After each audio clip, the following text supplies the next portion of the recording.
Hey Star Wars fans, it's Sheridan, and in this video I'm going to provide you with some of the latest positive press quotes and comments that appeared after the press embargo ended last week. Hopefully it'll help rest any doubts you might have about the quality of the game. So let's get right to it. I found the majority of characters to be interesting and surprisingly unpredictable at times. I was surprised at the flexibility available in SWTOR's character selection.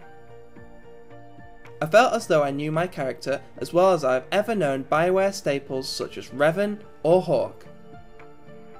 Quest givers morphed into something approaching real people thanks to the intense conversation options. I started to play the smuggler class and I just could not stop. Star Wars The Old Republic's spread of races and classes scratched most of the right itches.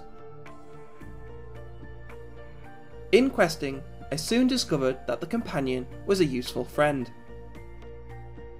Companions are a core element of the Old Republic. They're not simply pets that obey your bidding the way a warlock's imp would in World of Warcraft.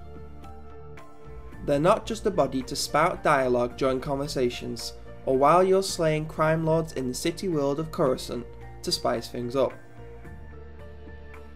The companions are a Swiss army knife of sorts, capable of both those things and much more. I don't think I've grouped so much since classic World of Warcraft. The lack of a dungeon finder does much to instill a sense of community. There's some neat group content in there too, both in the form of interesting boss encounters and story situations where one person's choice affects everyone's path. It's often fun to see how the encounter will turn out based on who wins the role. The game has more than enough heroic missions that technically call for 2 or more players.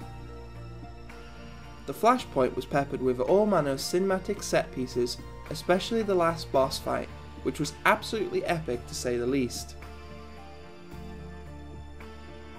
The HUD is appropriately Star Warsy, and many of the UI staples that prevent you from losing yourself in a fantasy setting seem quite natural when the trappings tend towards sci-fi. I am not a crafter normally, but I will definitely be one at the launch of this game. Crafting introduces an interesting random element that makes it like an addictive slot machine. Playing Hutball provided some of the most fun I've had in a PvP environment in ages. SWTOR takes the story concept and launches it into orbit. It was a single continuing story that flowed together without an abrupt break. The Origin world setup reminded me of Dragon Age's origin stories from the original game. I often found myself both surprised and impressed with the writing of the content. The story, as much as I saw, is every bit as good as I'd hoped. The addition of story really spices up the formula, however. I certainly can't stress that enough. If I never see another text box, it wouldn't be too soon. SWTOR never fails to deliver a great story experience. SWTOR pulled me into its world like no other MMO has pulled me before. I loved the world design and enjoyed the leveling gameplay. Visually, the game is a treat. The franchise's curious mix of energy swords and laser blasters wears the genre's conventions much more snugly than would-be contenders such as Star Trek Online. There's a decent amount of exploration to be had. There are serious quality of life improvements for MMO players. At the end of the day, SWTOR surpassed my expectations. I had to pull myself away from playing this game every night. For the most part, SWTOR's voice acting is immune to criticism.